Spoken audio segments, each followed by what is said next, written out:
In a recent search of security operation across Manipur, law enforcement agencies have detained a total of 189 individuals in connection with various violations spanning different districts of the state. The crackdown, characterized by intensive search operations and area domination, aimed at curbing illicit activities and ensuring public safety. During the rigorous search operation conducted in fringe and vulnerable areas of both hill and valley districts, security forces successfully seized a cache of weapons and ammunition. Among the recovered items were an improvised mortar, a carbine machine gun with magazine, a 9mm pistol with magazine, a 12-bore gun, hand grenades, and mortar bombs.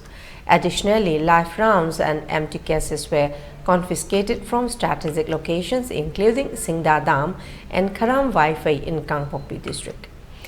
In tandem with the crackdown on the lawful activities, authorities ensure the smooth movement of essential items through strategic checkpoints and thorough Naka checking. Over 156 vehicles transporting essential goods were monitored along National Highway 37, while 267 vehicles were escorted along National Highway 2 to guarantee uninterrupted flow and safety. A total of 131 Nakas checkpoints were installed across various districts of Manipur, both in hill and valley regions, to bolster security measures and prevent any untoward incidents.